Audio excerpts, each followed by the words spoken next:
So I'd like to begin with an experiment.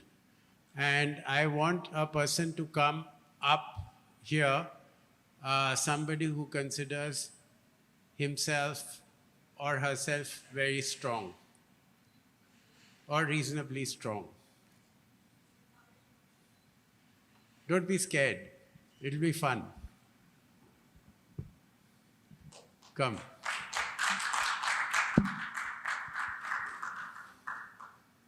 Please come.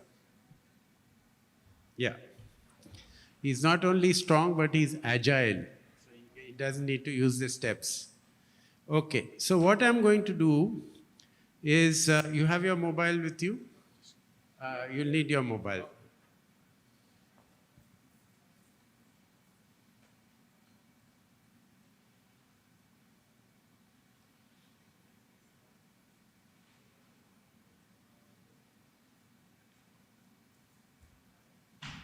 So just keep it on the side. I'm not going to confiscate it. And put your arms like that. Yeah. And clench your fists. Which hand is stronger?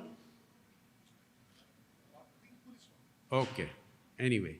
So I'm going to press your right hand with with my left hand. And we're going to see how strong you are. So you resist. When I try to push it down, try to see that I'm not able to push it down. Ready? Okay. So I'm putting all my weight. Nothing's happening. Now I'm going to put my full weight of 82 kilos on his body. So I'm jumping, but he's able to resist that. So he could be a weightlifter. Now I'm going to ask you to hold this cell phone on your left hand. So keep the right hand free. And again, resist it with all your might. But this time what I'm going to do is I'm only going to press it with 2 fingers. And you resist. Ready? So he's not able to resist it. Want to try again? Yeah. Okay. Put it higher up. Ready? Yeah. So what do you think is happening to you? The mobile. So, yeah. So, it is happening. Obviously, we can all see it's happening because it's holding the phone. And now I'm going to do something else. I'm going to fix, because you volunteered to come up here and subject your strength or lack of it to so many people. So, I'm going to put this small thing on his phone.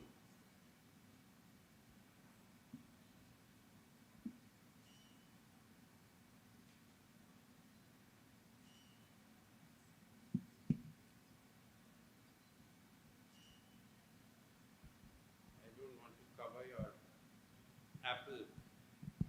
Okay. Now you can hold it again. And again use your strength. Ready? So you're back to normal. So guys, what do you think happened here? Sorry, I didn't get your name. Dinesh. Any bright ideas?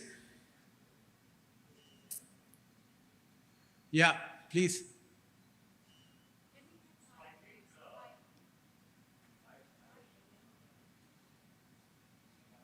Come ahead so that people can see you, Bhavesh. Don't lurk in the shadows. So I think before, when there was no mobile in his hand, and he was trying to put all his strength, he was able to do it.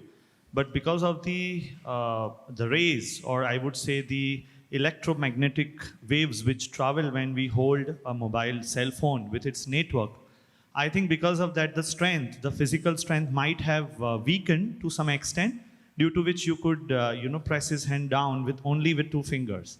But I think you had something which the environics is all about. When it was fixed, the waves or the electromagnetic waves were controlled to favor the human body or human mechanism. Or I would say the risk was mitigated to an extent that he could get his power back. or he could not weaken his strength and he was back to normal even despite holding the mobile in his hand. Something like that. So I think there is some So magic in your chip. So thank you for trying, and I think you are partly there. But I'll give you another hint. The thing is that we all sit on aircrafts, right?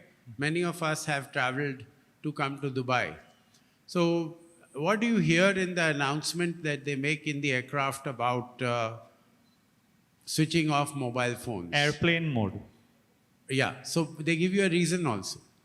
Okay. What is that reason? So that the system, the aircraft system, do not get hindered because of So the. they say because the aircraft systems are likely to get, it can cause interference. Interference, yeah, maybe yes. Now the communication system of the aircraft, which they are being talked about potentially being interfered with one mobile phone, how much stronger do you think that is from the body communication system? We all realize that the body is also a communication system. Our brain is communicating in a language, in waves, in vibrations with the rest of our body. We have a healer here who says that, you know, they can tune into your vibrations, change your vibration, and therefore make things happen. So when it interferes, then there is a problem. But the aircraft communication is known to be 200 times stronger than the human communication. Oh. So if the aircraft communication can potentially get jeopardized, don't you think the human communication can get jeopardized? Definitely, I think we saw the example. So there is nothing which happened to his strength. So in the first case, Dinesh decided to obey me because maybe he thought I'm not a bad guy. You thought I'm not a bad guy? Yeah. Yes or no? Yeah. Okay. So his brain sent a signal to the hand telling the hand to resist. And the hand resisted with whatever strength he had. In the second case, when he held the mobile phone, the brain was sending the same signal to the hand, but it got interfered with, it got jammed. Okay. And that's why it did not reach the hand. So it has nothing to do with his strength, but it just caused interference and his hand fell down. Okay. With the third thing, there's a thing called the Enviro chip, that interference was sorted out. The radiation was not stopped, it was not reduced, it was not deflected, it was not absorbed, but which we will come to later. But I wanted to, instead of being very verbal, I thought I will start with this experiment and then we will go on. Thank you very much. Thank you. Yes, no, this for you. Thank you. Yeah. So this is what I wanted to set the tone, that this is what potentially we are, each person is. How many devices are we surrounded by in our office, electronic or Wi-Fi devices in our office or in our bedroom? Have you ever counted?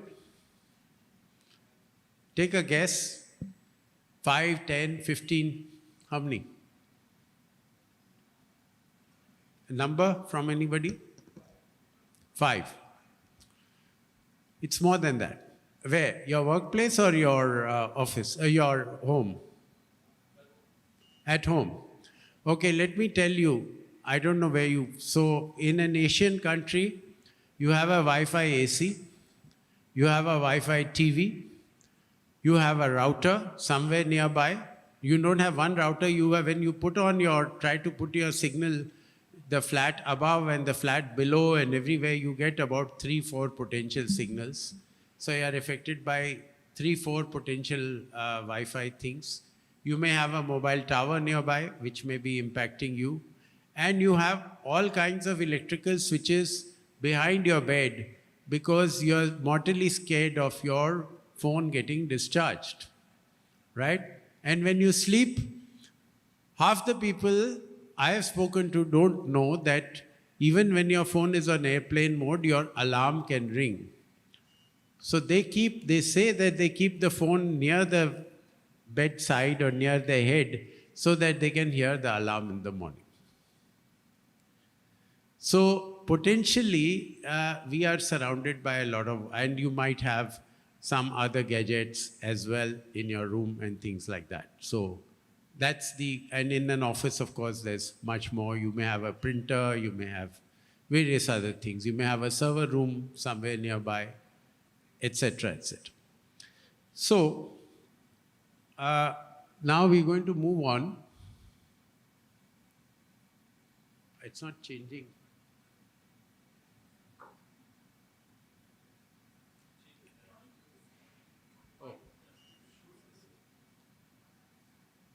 Sorry.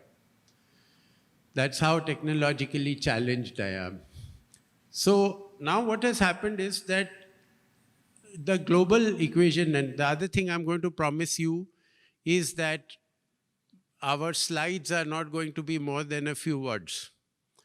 So as an audience, you're not going to struggle with whether you should listen to me or whether you should listen to the slide. And I will not struggle with whether I will be reading what is written in the slide or speaking to you. So I'll be speaking to you directly. So linear to non-linear means we know that various developments that have taken place, say about 30, 40 years back, what has taken 100 years, then took 10 years, and what has taken 10 years is now taking 5 years, and maybe in future what has happened in the last 5 years will happen 1 year. Because we are in the era of artificial intelligence. So artificial intelligence means that the human race has discovered or has accepted or has decided to believe the fact that our mind is not good enough. So the mind works at a certain speed and things like that. So we are saying that whatever our mind wanted to achieve, we're going to tell the intelligent system that this is the outcome that I want in 5 minutes or in 5 years or in 5 days, and you figure it out how to do. And you give a whole lot of data, you give the system an accessibility to data, what has happened in the last 20 years, 50 years, 5 days, whatever, and say, now you figure it out. Then what it figures it out, then he says, look, now you're not the boss, I know what's happening, and now I'm going to tell you what you need to do, because I'm more intelligent than you. You've created me, but I'm the genie out of the bottle. So that is what we are heading towards, and whether it is rockets, whether it is our cars moving, we are going to have cars which work automatically. We are going to have rockets, launchers. Elon Musk has talked about where completely it is going to be unmanned, and you have all sorts of things. So we are moving to a non-linear situation, and with the non-linear, we have to, the world is changing at a rapid pace. So today it is possible to print a car. With the technology, you don't have to actually make a car with metals and all that. You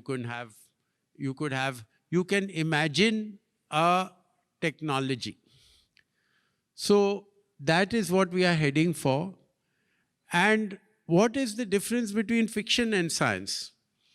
Now the problem here is why we have a situation where we have such good minds in Asia. We have a good education system. Let's say in a place like India, an average person is spending about 25% of his income in educating the children. But in spite of that, we have very few patents. We have very few inventions. Can any person give me the reason why, with so much education, people being engineers, people being PhDs, why are they not able to do research and scientific discovery? I'd like to hear, as I said, I'd like to make it interactive. So, is there? Yes, sir.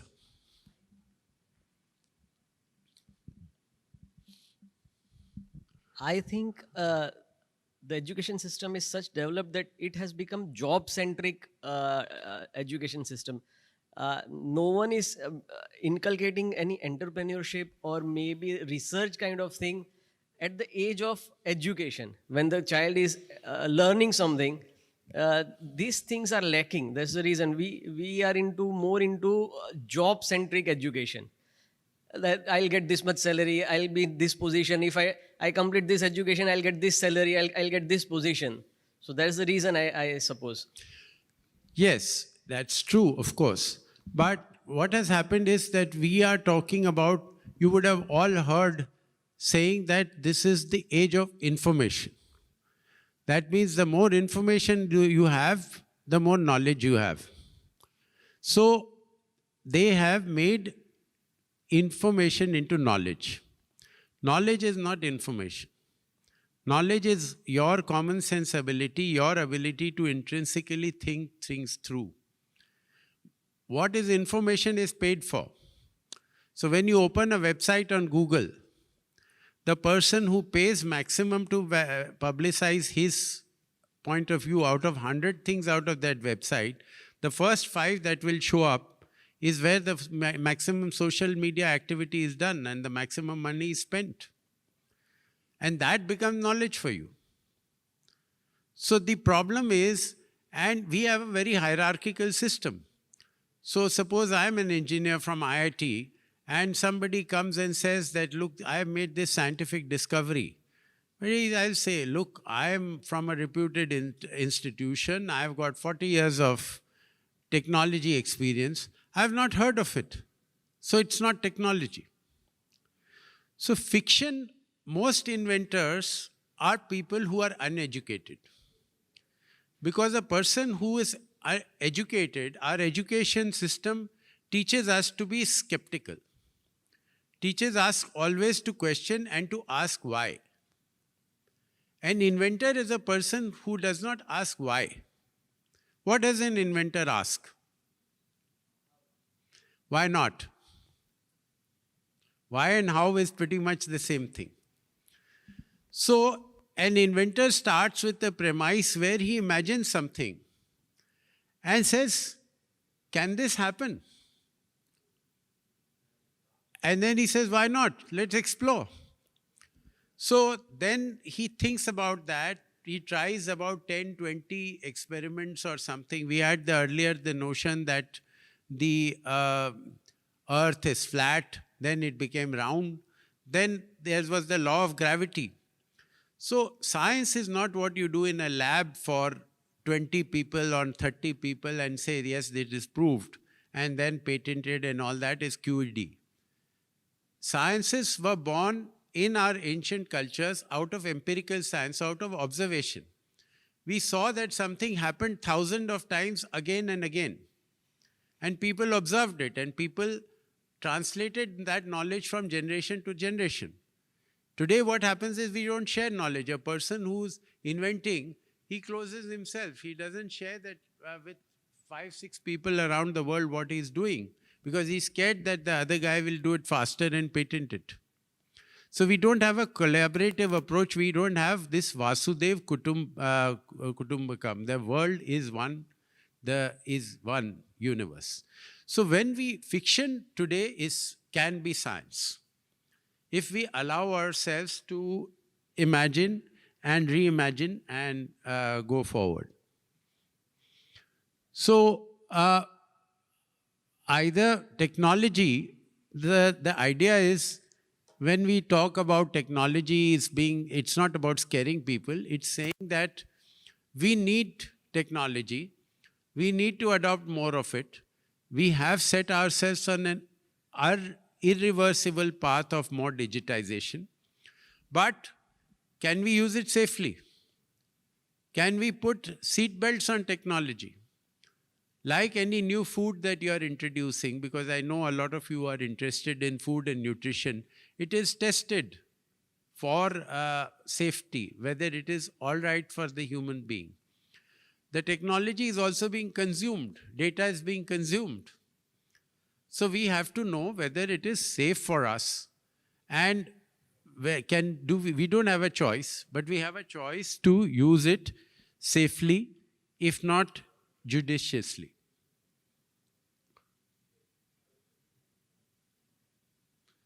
So, as I said, we need safety belts.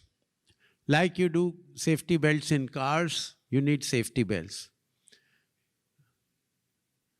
So, in environics, we have tried to not decry usage of certain things or say, don't put mobile towers, don't put this thing, that thing, but we have tried to say, what is it that we can do to make people safer?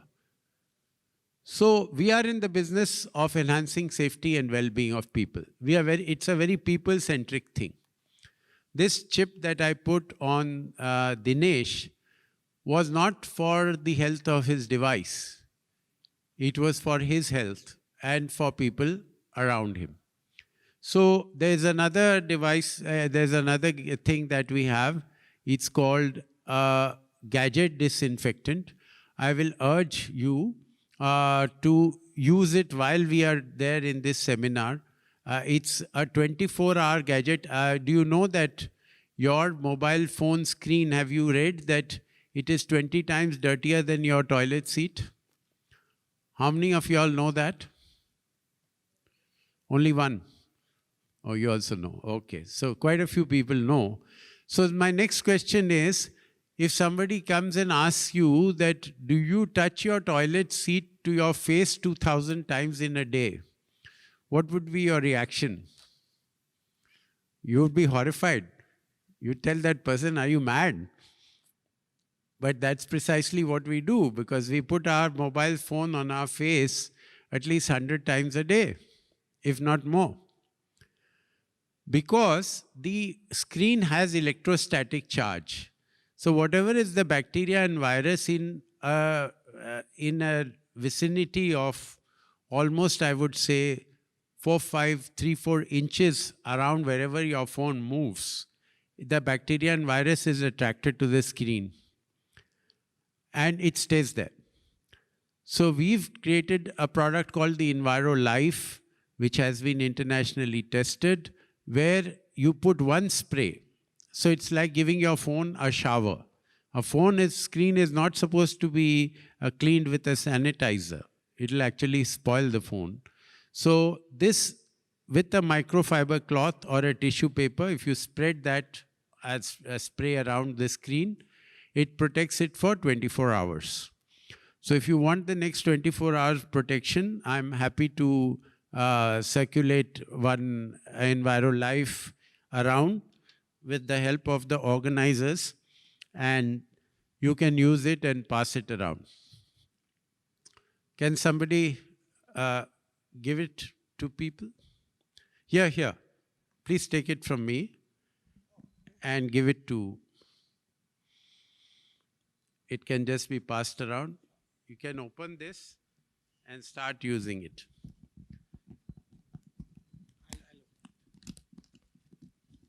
Yeah, there's a cloth and there's this thing. Okay, sorry for this diversion. So idea is to practically experience certain things. We also try to make living spaces and working spaces healthier, not only from Wi-Fi, but from certain kind of ground emissions. So these are some of the products. As you see, Enviro chip is for the phone. It comes in various shapes, a round shape, triangular shape. It comes for the laptop also. This is, of course, a bigger one for the TV.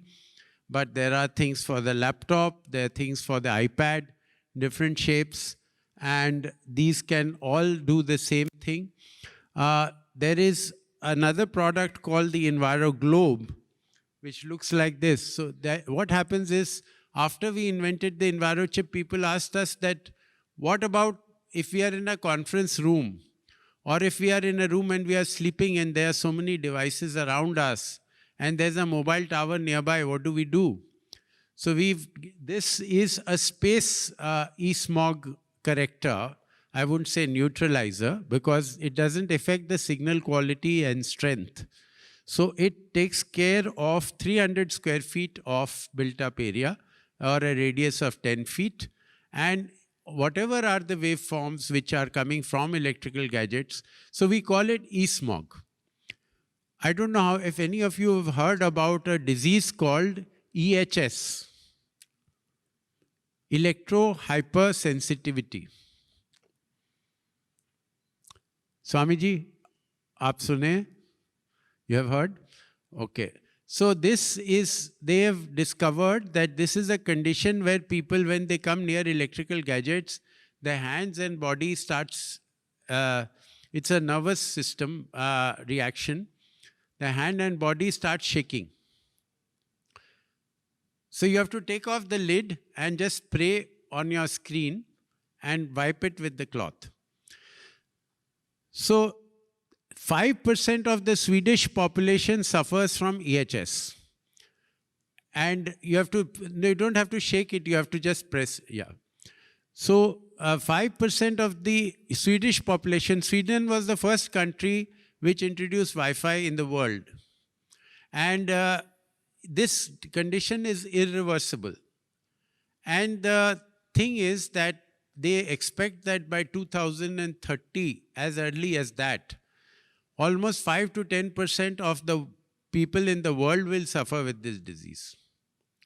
So they have to live in special houses which are clad where the electrical thing cannot, they have to use special kind of mobile devices and things like that. So that is the dimension of the problem which we are not seeing just now. So that's why, so what this device does or what the chip does is our body waves, if you see an ECG or an EEG, they are random in nature. Whereas any electrical impulse is systemic or like a sine wave. So it's like that you and I are speaking in English and somebody speaks in, let's say, Russian or in Telugu at the same time, then we have to shout louder so that our conversation is not interrupted. So this is what happens, the interference happens. So what these devices do, they radiate in terahertz and they carry the waves like a sea wave carries a twig for 100 of miles without distorting its shape, or the signal strength and quality is maintained, and it carries it from your device to your body in a manner which is resonant with your body. So it carries it in a random form. And that is what happened. So when the chip was put on this thing, he had the same mobile, but that waveform was changed so that it did not cause interference with the body.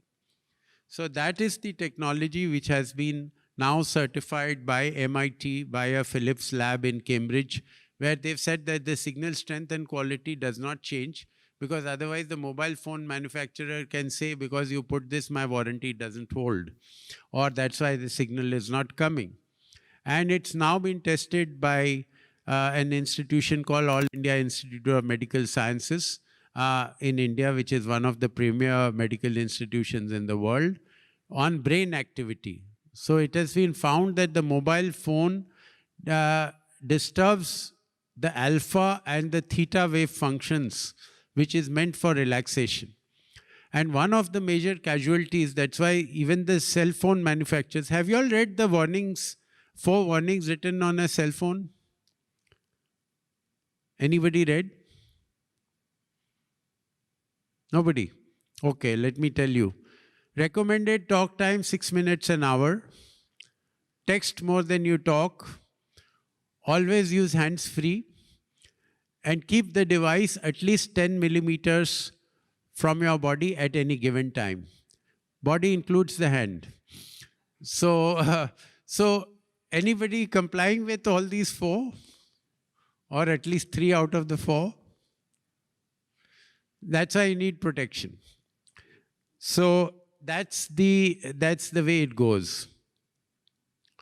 So this I've told you about EnviroLife already. And we've been fortunate to be able to make a difference now to almost 6 million. We've touched the lives of 6 million people. The major benefits that they've had is less stress, better health.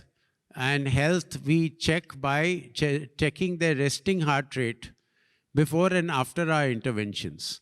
And if you want to try it yourself, check your resting heart rate or your pulse rate talk on a mobile phone for 10 minutes, and check it again. I guarantee you that depending on your immunity, it will go up even if you're having a normal conversation with your friend, boy or girl. Uh, uh, it will go up between a count of 3 to 8. And if you use the EnviroChip, it will probably not go up or go up very minimally. So that's how we check whether we've made a difference to people. And of course, we take a lot of data. So we have now about 12,000 data points. So hotels use it as a USP. So the major problem as far as digital and ground emissions are concerned is that the biggest disease in the world, I have a friend called Dr. Musarraf Ali. He is the physician to the Queen, to the royal family in UK. And he asked me, which is the biggest disease in the world? And I said, cancer, maybe something else. He said, no, sleep. Because 50% of the people cannot sleep properly or enough hours. And if you don't sleep well, then your heart has to work longer. So more wear and tear on the body, many other things. So this addresses sleep. If you can use gadgets, stop using a TV, looking at a TV at least 1 hour before you go to sleep. Don't see the mobile in darkness and use protective things.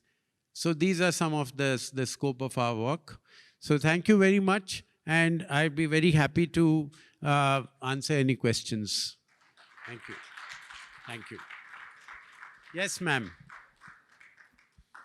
The chip that is to be used. The chip is actually long? made out of certain inert materials which radiate in terahertz when the mobile is on or when the device is on. Otherwise, it's a passive device. So it can last for as long as it's stuck on your mobile or laptop. Normally, what we find is that people have to replace their smartphones in 2 or 3 years. So it's not easy to stick it on to the other one. So it will last you as long as your mobile lasts you or as long as your laptop lasts you. That's the simple answer. That's wonderful.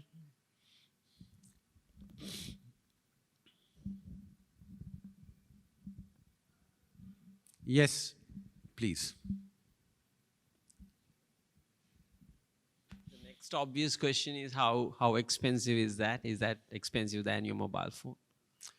How expensive is that? As much as a cup of coffee will cost you in this hotel. Wow, brilliant. That's Okay. good. This hotel.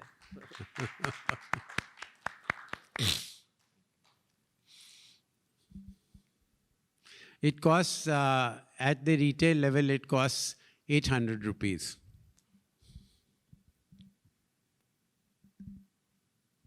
I think the Sir. cup of coffee will cost that much in this hotel, if I'm not wrong. Sir, I have a 40 question. dirhams. Yeah. Is there any measurement or say a quantum of this kind of rays, which, I mean, how we should know that now it is more than expected range of rays we are encountering through use of So mobile? we are not actually, as I mentioned, we are not changing the nature of the emission. We are not changing, we are not at that Maruti kitna deti hai wala thing, you know, we are not reducing the emission or the radiation. It remains exactly the same because we need the signals for our devices to work. So the measurement is clinical trials. So like we've done clinical trials at Max Healthcare, at AIMS, with large statistical sizes, somewhere 200 people, somewhere 50 people, on sleep quality, on resting heart rate, on heart rate variability. So these are all clinically certified because we are doing it for people, your health. So we are not reducing. So there's no measurement of less or more. Measurement is on people. Okay. And now with all these 2,600 establishments that we've done, we've got almost 12,000 data points before or and after. So measurements on health, measurements on machine breakdowns, that also is impacted sometimes. Thank you. Yeah. Do we have any other questions? It's available everywhere. You can get it on Amazon, you can get it on Flipkart, you can get it on Chroma, in the Indian stores. Overseas, not so much yet, but we'll be getting there. Yes, sir. There is the mic. Yeah, the mic is behind you. Thank you very much for a wonderful talk. Did you made any efforts to contact these companies, mobile company, laptop companies, or device making companies to educate and put it as a part of their instrument? Oh, they are overeducated. So when two of my batchmates were chief of telecom companies when I invented the EnviroChip in 2011. And I went to both of them and I said it would be the best way because they can put it every mobile and they can use it as a USB. And it would have been available to the customer much cheaper because what we retail at 800 when we make the marketing effort, we could probably give it to them at 50 rupees if they buy millions of it and no intermediaries and things like that. So they told me, Ajay, we know all about it. But we are international companies. We are scared of litigation. Litigation costs a lot of money. So if we tell them that we are doing something to protect you from radiation, they would tell us, what the hell were you doing for the last 15 years? So anybody who's got cancer in the last 15 years would sue us. So unless the customer gets agitated enough and alive enough about it, yesterday I had spoken about 5G. So everybody is saying 5G kab aayega, 5G kab aayega, jaise ki koi bhog laga hua hai, you are getting some prasad or something from somewhere. But 5G is a killer. It's 300 times stronger than 4G. But the government gets a lot of revenue. The Indian government and governments worldwide get lakhs of crores from spectrum fees every year. Telecom companies, they tell you, you talk to your girlfriend the whole night, we won't charge you any money. So they are actually encouraging you to use and talk more and things like that. The caution is written in fine print. In Berkeley, they have passed a law now that these 4 warnings that I'm talking about, they are now printed in bold letters like you have written smoking is injurious to health. So that now they have, after 3 years of litigation, the telecom companies had to agree to print this in the state of California, and they are doing it now. So that's the telecom company story. Just to follow up on that, we remember the mobile towers earlier. Taking example of India, there are 10 network companies, everybody putting their own strength signals, every building, and then kind of a message started. It will disrupt health if you allow it in the apartments, on the terrace and all. I understand the government has come up with a new regulation, said that you can share the towers. So considering 5 years, 6 years back to now, the signals on your apartments has been tremendously reduced. That may be another reason because of the signals that earlier they were spreading were 5 kilometers, now it is more than 25 kilometers. So I think when you bring the health into the consumer's health, definitely there is a awareness and the effort from government side are also definitely considering, to improve to summarize, to reduce it. If anything that benefits to the normal health of the people who are using the device, because nowadays we cannot say to reduce use of the device because online classes, virtual meetings, you need to spend at least 5 to 6 hours with that gadgets and a common day. It's a long subject, but to tell you very briefly why it is hazardous, it's not how much it can transmit, but what is the heat intensity, because we are using substandard equipment on our towers. The same thing, towers in Germany and all the emission level can be much less as far as the heat emission is concerned for the same signal connectivity. So that's one thing. Secondly, for every tower that is taken off, there are 100 boosters that are put. So when you don't get a signal, what do you do in your apartment? You ask them to put a booster. In your office, what do? You have routers. So 10 years back, we didn't have routers. We didn't have boosters. So they are all mini. Your phone is also a mini tower. Because we see the tower, we think the tower is radiating all. But the phone is right next to you. It's working on the same principle as the tower. The booster is working on the same principle. So there is no difference. Ultimately, the signal, the Wi-Fi, the EMF or the electrosmog is being conveyed to you and is surrounding you. You can't see it. And COVID has taught us that what is invisible is the most dangerous. What you can see, you can deal with it. Thank you so Thank you. much. Thank you so much. Thank you, Mr. Ajay. Thank you. Thank